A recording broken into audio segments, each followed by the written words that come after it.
A festival honoring the gods takes place here daily. This ancient Hindu tradition has been passed down for 3,000 years. These devout Hindu followers bathe in the Ganges River and drink the water, believing that this will bring them closer to the gods. India was home to one of the earliest and greatest civilizations on Earth.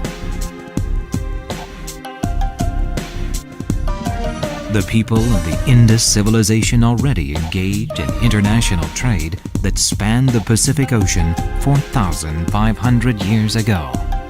They had an advanced economy and political system, in addition to a flourishing culture.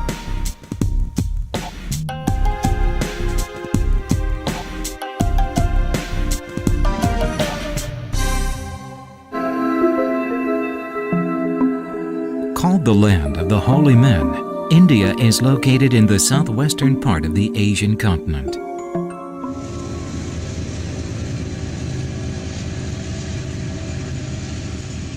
India's landmass is 3.28 million square kilometers, making it 15 times larger than the entire Korean peninsula. Thus, India is called a subcontinent. But the history of this large subcontinent was a tumultuous one. Alexander the Great, Timur, and Britain all invaded India at different times in history.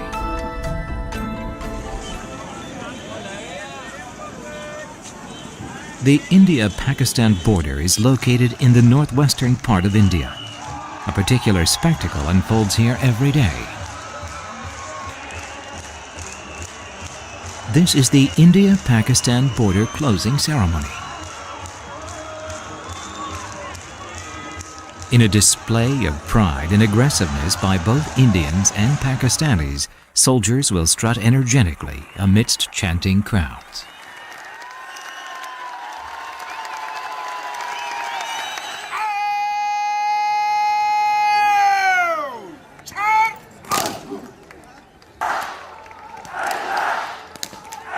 Yet, the division of India and Pakistan is a rather recent occurrence in the long history of the Indian subcontinent.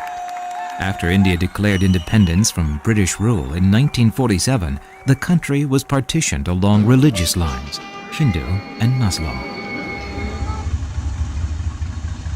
In order to reach the birthplace of the Indus Valley civilization, one must cross the India-Pakistan border. Harappa is a small train station in Pakistan's Punjab province.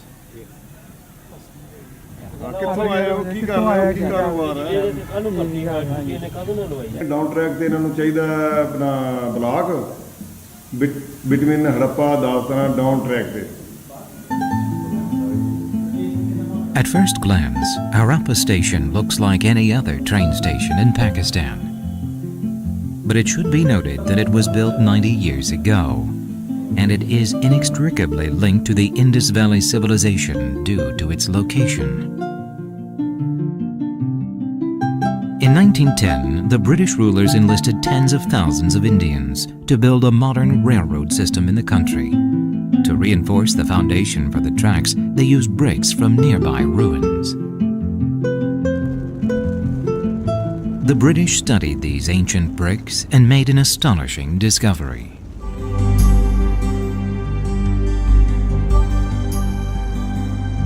They unearthed the ruins of the ancient city of Harappa.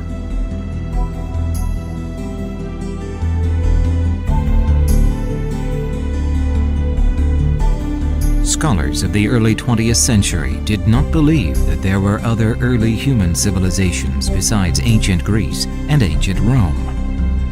However, Harappa was a vast city that boasted an intricate canal system.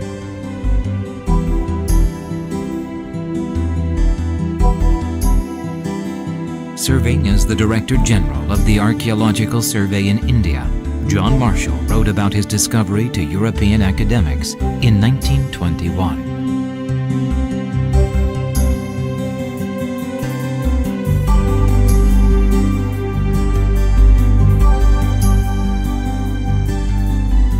In 1924, John Marshall, he was the one who made that astonishing announcement that Harappan civilization that he had discovered there was at least 2,500 years old.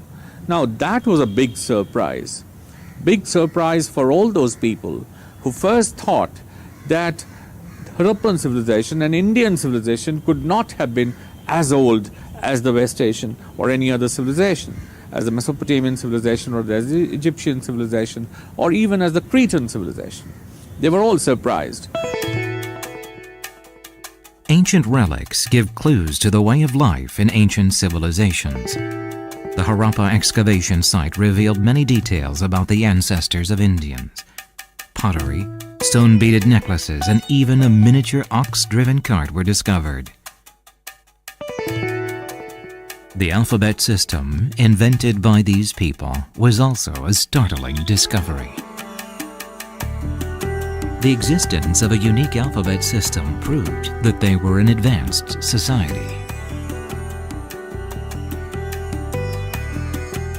300 साल पहले ये हड़प्पा आबाद था, ये उनके store थे, ये साथ सर दरिया रावी चलता था, जो भी चीज़ पहले लाते थे कश्तियों के ज़रिए लाते देते थे, जो भी चीज़ लाते देते थे पहले इधर शिफ्ट करते थे, इधर से फिर आगे घरों में शिफ्ट करते थे. The place had a highly developed organizational structure and supported a large population. The city's economy was advanced, while the inhabitants used an alphabet system. During the time when Egyptians were building the pyramids, this area was a flourishing city. Many children's toys were found in the city ruins, such as a circular maze, chessboard, dice, and marbles of various sizes.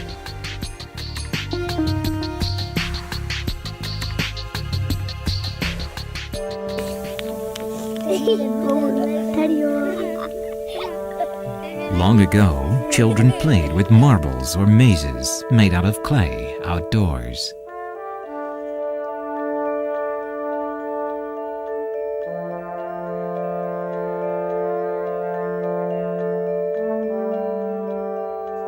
Adult men were likely to have worked in the market or tilled the farmland. And women were also kept busy doing household chores. The people of Harappa probably enjoyed a prosperous life. And this prosperity was made possible by the mighty Indus River.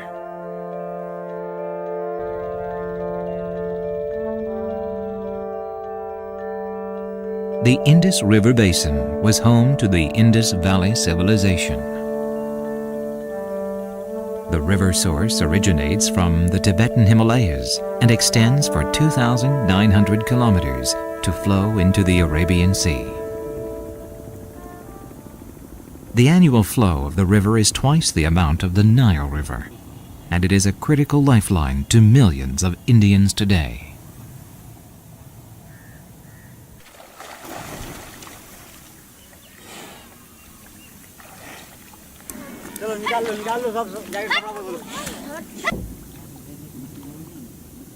Fish is plentiful in the river, providing a livelihood for fishermen.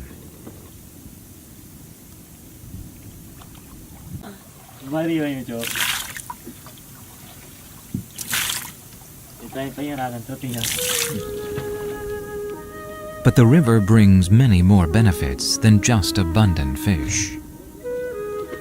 The silt deposited by the Indus creates a rich and fertile soil.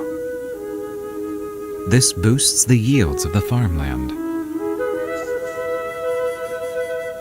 Even though Pakistan's Punjab province has a semi-arid climate, it is the country's largest agricultural output thanks to the Indus River.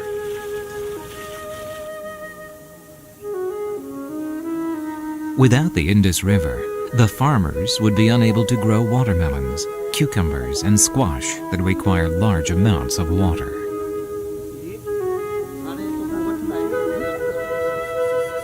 Local farmers call the Indus the Mother River.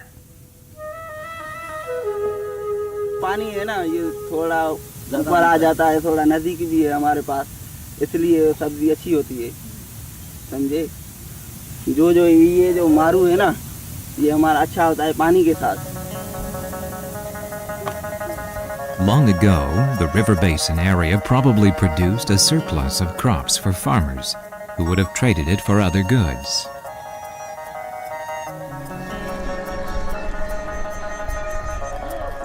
In ancient times, there were no elaborate road networks, so the river was the best way to transport cargo. Since the river was shallow, the people of the Indus Valley built flat-bottomed boats, which they used to ferry goods for hundreds of kilometers. Buyers and sellers would converge around places where boats would dock. This is how towns and cities sprouted along the river. So it has always been the case that the ancient civilizations emerged and flourished on along the side of the river. Moreover, it was so important for them to keep in touch with other people at that time. So the transportation and source of communication has been perhaps only the rivers. That is why most of the civilizations flourish on the banks of river. Let us see the area 4,500 years ago, or 2500 BCE.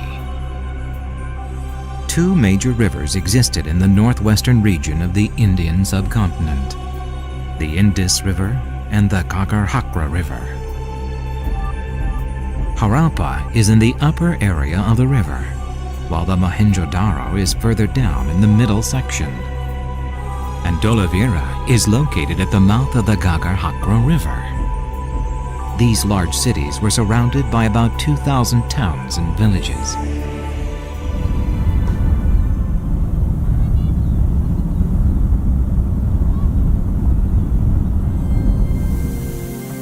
Located 600 kilometers south of Harappa, Mohenjo-Daro is the largest settlement of the Indus Valley civilization.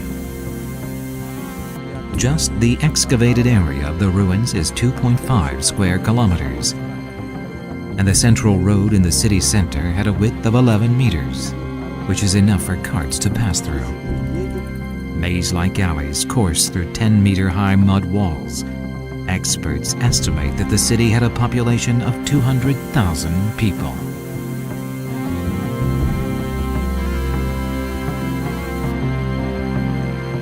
Excavation work on Mohenjo-Daro began in 1922. Indian archaeologists and an army of 1,200 workers dug up this buried ancient city.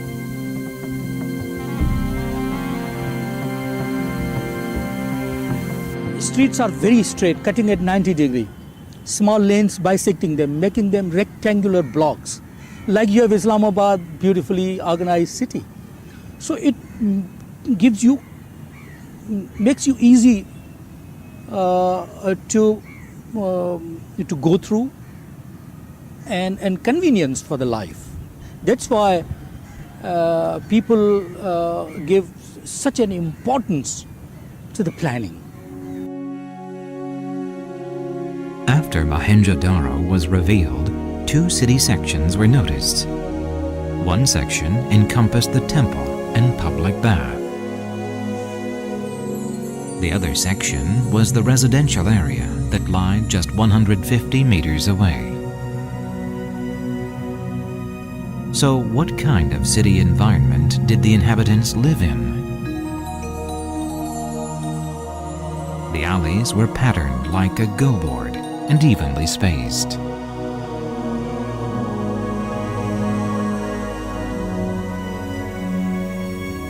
The front doors of the dwellings led right into the alleys. Once inside, there was a large living room and a courtyard, in which families did their cooking or made handicrafts. The dwelling's well stood out. More than 700 small wells like this have been found in Mohenjo-Daro. Wastewater from the courtyard would tumble down this open drain and then flow into the drainage canal, which would expel the water out of the city.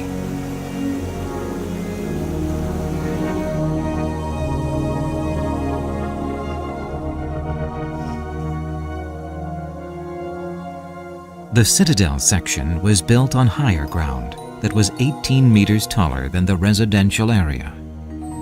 The public bathhouse and temple were prominent structures.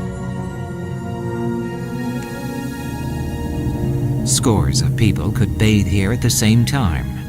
Tar was coated on the pool's bottom to make it waterproof. Priests and ordinary people would have walked down these steps to soak themselves in the pool of water. There was a drain at the bottom of the pool that could empty the water without requiring any heavy work.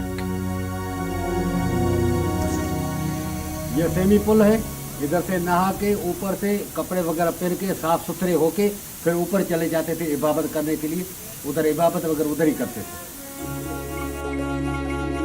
This area has distinct wet and dry seasons that would have compelled the people to worship water. They believed that water was a gift from the gods. So, after a person bathed, he or she would walk through the interior corridor made of mud walls to reach the temple with reverence.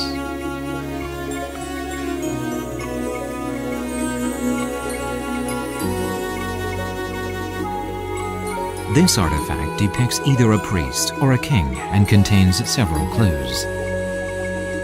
The bearded sculpture featured large lips. Its headband ornament was made from bronze. Draped over its shoulder was a coat with trefoil patterns, which were perhaps a symbol of the stars or a special day for gods.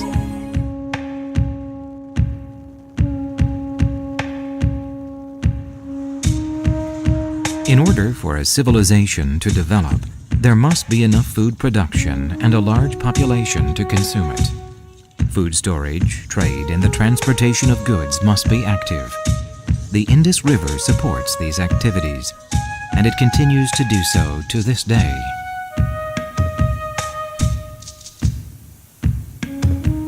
These expansive green plains extend as far as the eye can see.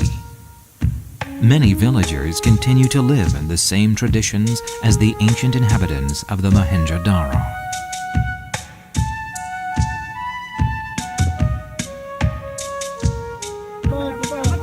They still build dwellings with mud bricks or mortar.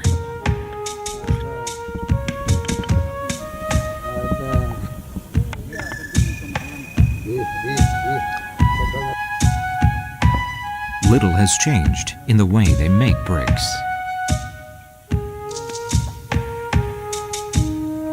Using their hands, they take a piece of mud from the pile, sprinkle it with fine sand, stick it into a rectangular mold, and then take it out of the mold.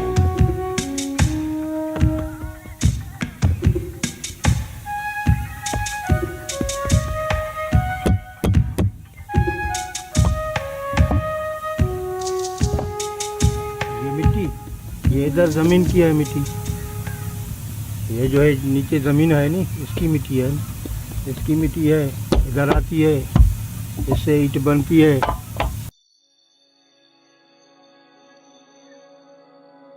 The bricks are spaced evenly to prevent them from sticking to one another. They are sun-dried and baked in outdoor ovens.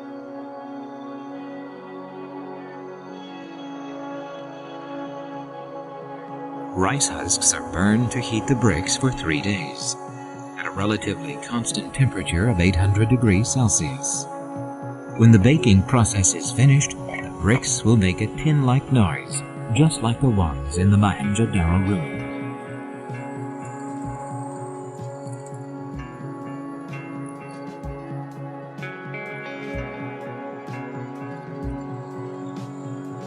हमारे तो उम्र नहीं है, मगर हमारे बड़े जो है परदादा दादा वो भी काम यही करते थे. ये पुराना बहुत के सदियों से ये काम इधर चल रहा है. ये ईंटों का है, लोग जगह बनाते हैं, अपने मकान बनाते हैं, उसमें वही बच्चे लोग टिकाते हैं वो अपना.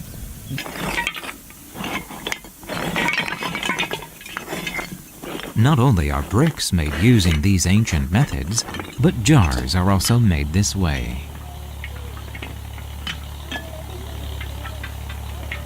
Made in the traditional way, these jars are called painted pottery.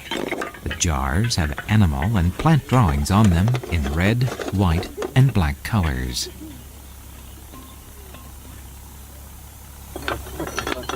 चार पाँच हज़ार साल तक हम ये रस्म बना रहे हैं अभी हम बनाते रहे हैं So people rely on the Indus River for fish and silt for their farmland, bricks, and even jars.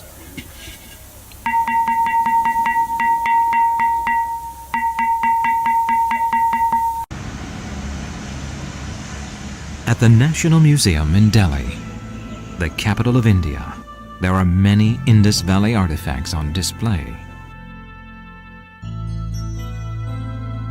Many carnelian necklaces are found in the museum exhibits.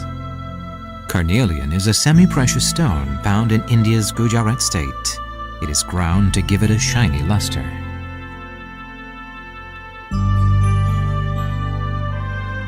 Women wore hip ornaments, necklaces, and bracelets made from carnelian.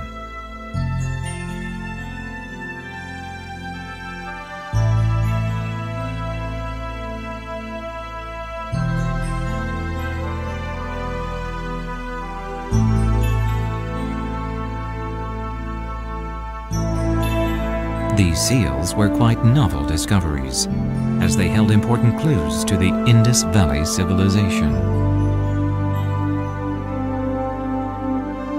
More than 4,000 seals made of mud or soft talc were found in the Indus Valley.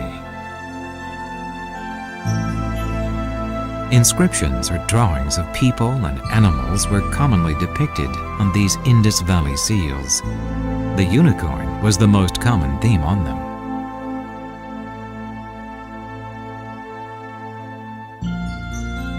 It could be deduced that the seals were printed on plates and other objects to denote ownership by the owner of the seal.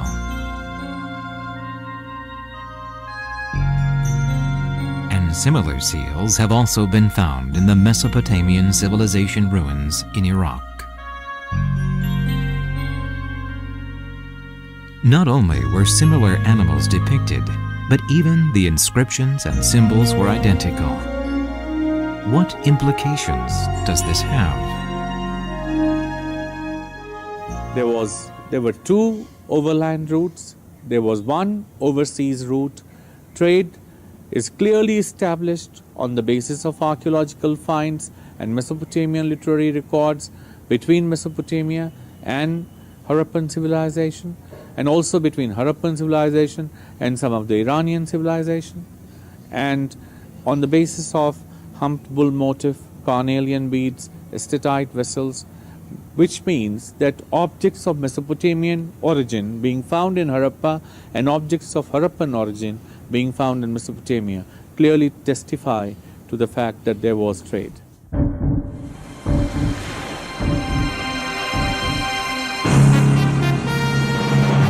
"4,500 years ago, it was likely that large boats sailed from the Indus River to the Arabian Sea.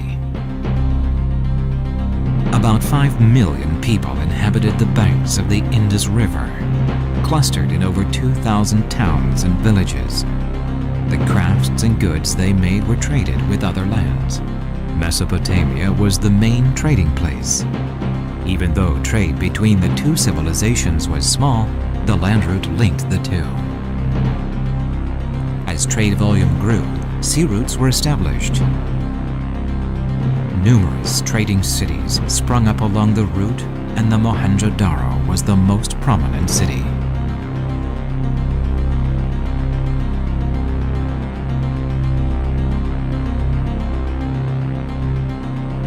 Mohenjo-Daro was the Manhattan of its time.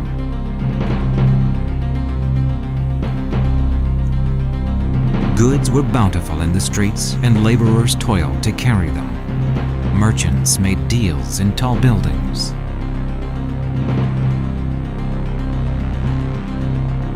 there was drinkable water accessible everywhere at any time.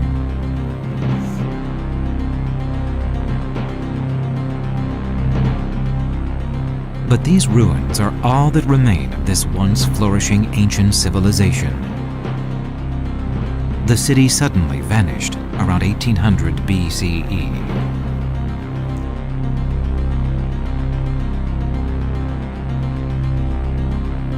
No weapons were found in the ruins, making it unlikely that a war brought upon its collapse. There are no signs of destruction or fire damage. Then what caused the city's downfall?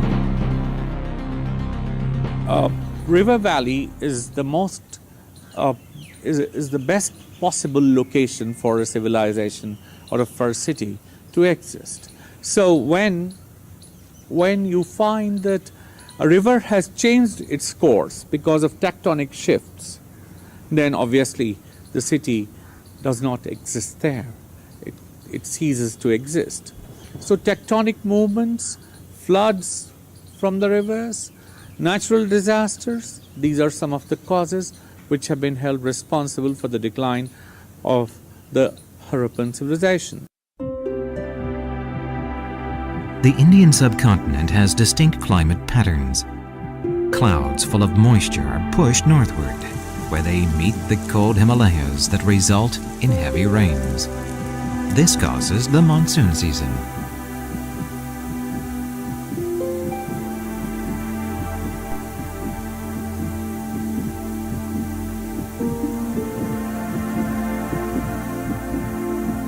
Monsoons begin every July, and it is considered as a gift of prosperity from the gods among Indians and Pakistanis. In 1800 BCE, however, the monsoon was weaker and changed the course of the river, directly impacting the fall of the civilization.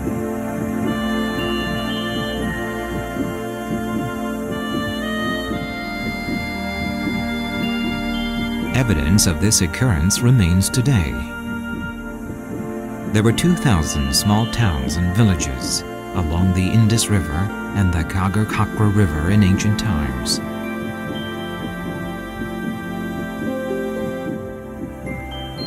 But there is one ancient city that we have not highlighted yet. It is Dholavira, and it lies in the lower reaches of the Ghaggar River.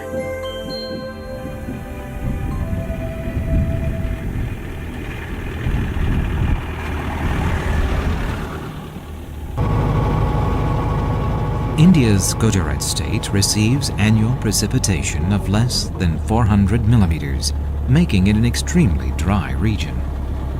Hence, most people make a living as cattle herders.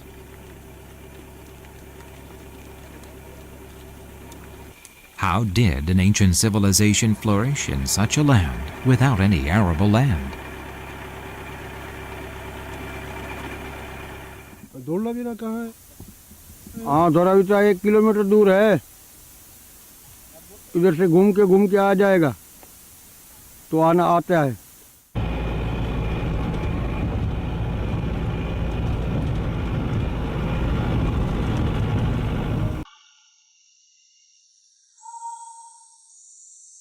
Dholavira is the most recent discovery among Indus Valley civilization ruins. Approaching the ruins, there are buildings made from stone masonry. This is the North Gate, the largest among the 4 city gates.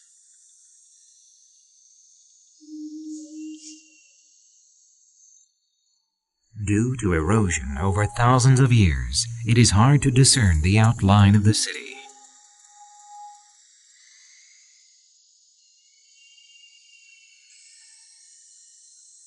Unlike the brick buildings in Harappa and the Mohenjo-Daro, here the buildings are made of stone and the dwellings have circular shapes.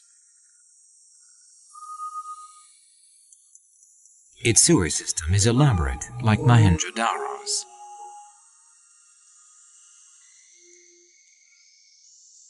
Like the system in Harappa and Mohenjo-Daro, wastewater from dwellings are channeled through waterways and pipes that would dump it outside the city.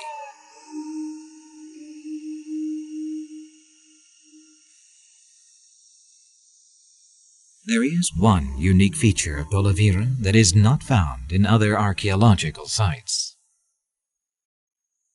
The place is completely enclosed within stone walls that are 15 meters tall.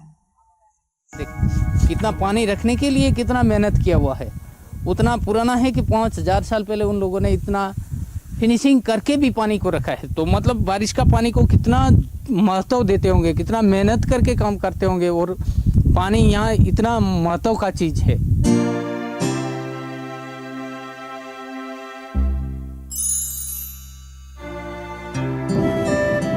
This is an ancient reservoir. During the rainy season, some water will fill the reservoir and then evaporate during hot days. Evidence of this can be seen on the reservoir's bottom. Why were the inhabitants compelled to build a reservoir? ये sir मतलब उन लोगों ने जो city बसाया, तो बसने का कारण ये है कि यहाँ तो एक नमकीन पानी मिल रहा है, ग्राउंड वाटर, तो उन लोगों ने बारिश का पानी को संग्रह करके ये बड़े-बड़े टैंक बना दिए। After extensive excavation, 17 reservoirs were discovered. But how were the reservoirs filled to the brim with water in this dry region? Just a 2-kilometer distance from Dolavira, there is clear evidence that water once flowed through this barren land.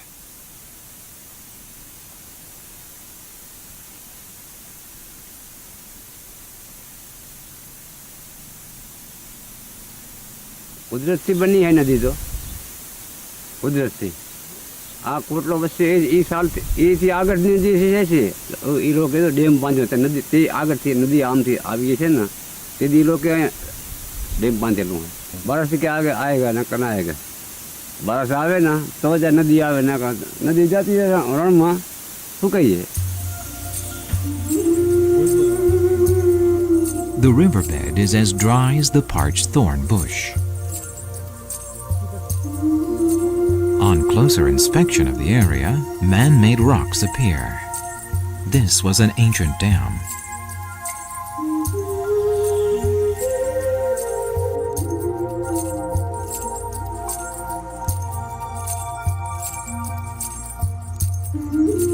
Long ago, there was a river here, and people built a dam to create a reservoir.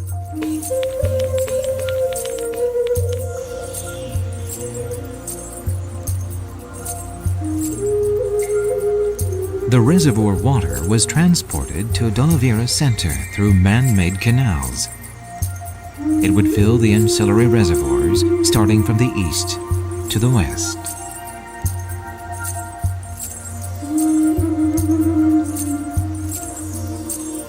Water was plentiful in the desert city of Dolavira all year round as it became a city of water.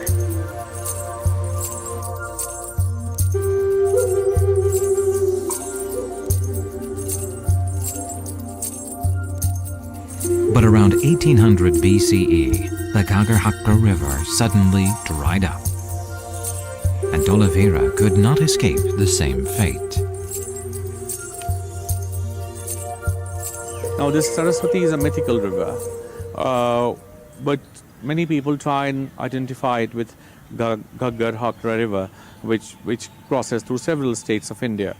Now, this river also dried up, and the civilizations which were located near the Gagarhakra Valley, in the Gagarhakra Valley, near the Gagarhakra River, those cities also disappeared. The Gagarhakra River spawned a civilization and directly caused its downfall.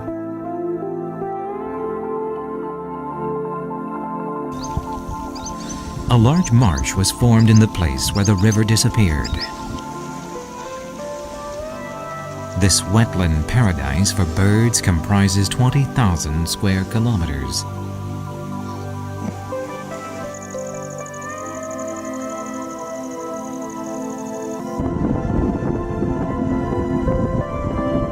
The shores where the river once flowed into the Arabian Sea also changed radically. pools of ocean water accumulated on the flat shores, evaporating under the 50 degrees Celsius heat in the summer. They became salt fields. This sudden transformation of their environment probably shocked the inhabitants of Dolavira. दुनिया हुई इधर से सब, पहले समुद्र था पूरा, फिर समुद्र सूख गया, लेकिन जमीन समुद्र ही है हजारों साल से इधर। फिर जब बारिश का पानी आता है तो पानी इधर रहता है, पानी सूख जाता है तो नमक हो जाता है।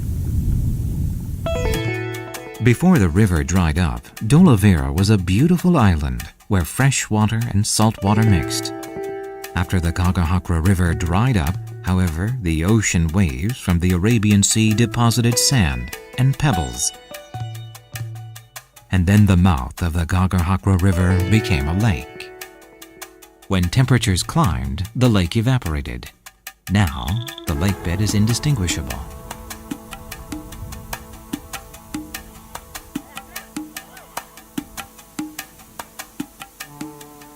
Once, this place was populated with hundreds of thousands of people.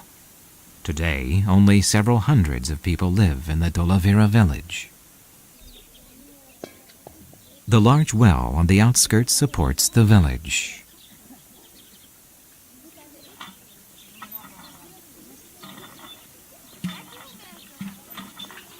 The width of the well alone is 4.1 meters. To the villagers of Dolavira, this well is their lifeline.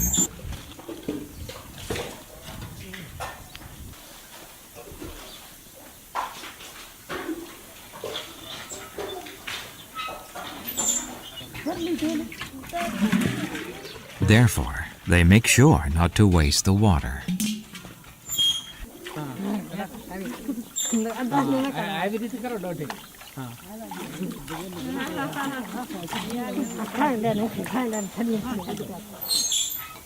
पचास वर्षी भरभर पीता चाहिए ना, 60 वर्षी तो गराड़ी काट काट में पानी पीता ही रहा, गराड़ी नहीं दी खेचू खेचू में पानी पीता ही रहा, 60 वर्ष बटा हुआ। Their livelihoods depend on water, and its significance cannot be overstated. Even today, water is at the core of their cultural roots. So naturally, the people worship water.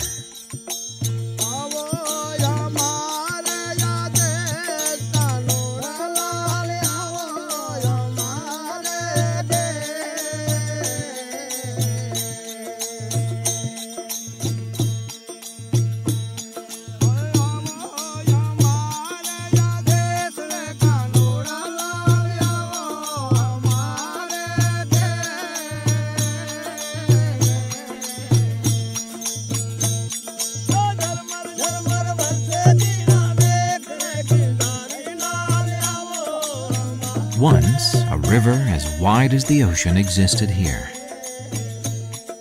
But in the present, it has dried up. As the hot weather continued unabated, the Gagahakra River vanished, creating a crisis for the inhabitants of Dolavira.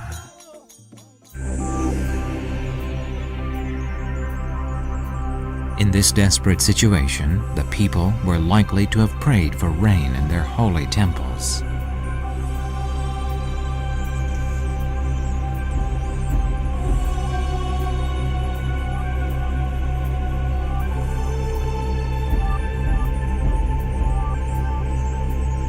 But their gods did not grant their prayers. The monsoon stopped coming in July, and the land became parched. Without rain, the river ceased to exist, making it impossible for Dolavira, the city of water, to carry on trade with other cities. It meant the collapse of the city.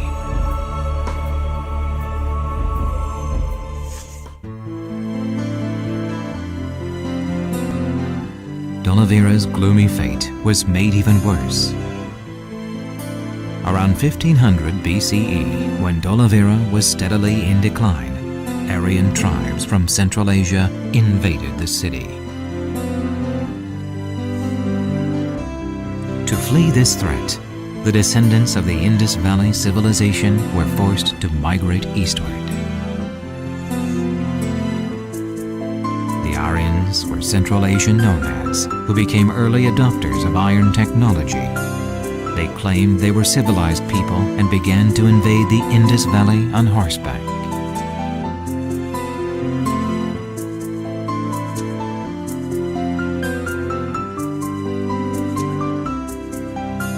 The marauding tribes probably brought great suffering to the people of Harappa, Mohenjo-Daro, Talavera, on similar magnitude of the long droughts.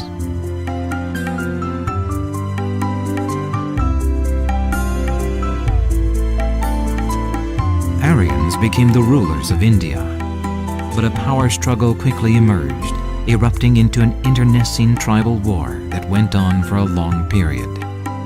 The accounts of this struggle were recorded in the Mahabharata, and the epic tales of the heroes reached mythical proportions to become the foundation of Hinduism. The myths that originated from the Indus Valley were merged into Hinduism and became known as myths connected to the Ganges.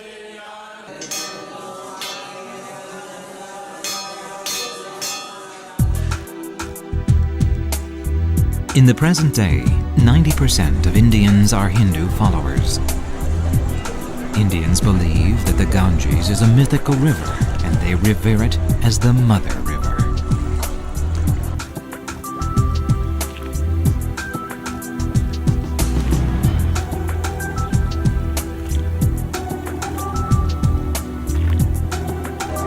As the largest Hindu holy city, Varanasi is located on the banks of the Ganges in the northeastern region of India. Every day, thousands of people visit the banks of the Ganges to bathe in the water. Indians believe that they can cleanse their impure spirits in this holy river. According to Hindu texts, the Ganges flowed down from the heavens along the hair of a god. Therefore, Hindu followers believe that the Ganges is linked to the heavens, and they can also join the heavenly world after death if they keep their souls pure. Having one's ashes scattered in the Ganges upon death is considered a great blessing among Indians.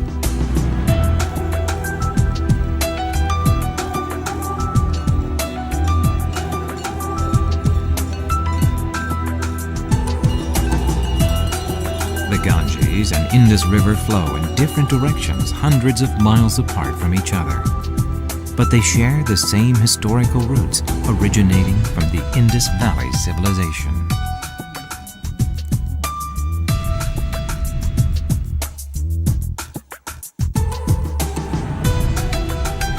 "4,500 years ago, the world's largest city was located in the Indus Valley. The city's outskirts encompassed 2,000 towns and villages that all together comprised the same area as France. During a time of long peace, they were prosperous. But later on in history, this early civilization suffered from natural disasters and invaders. After a prolonged period of suffering, they resettled around the Ganges. Today, rivers are a symbol of India's ancient culture and history that are closely embedded in the lives of Indians. The country takes great pride in the splendor of the Indus Valley civilization.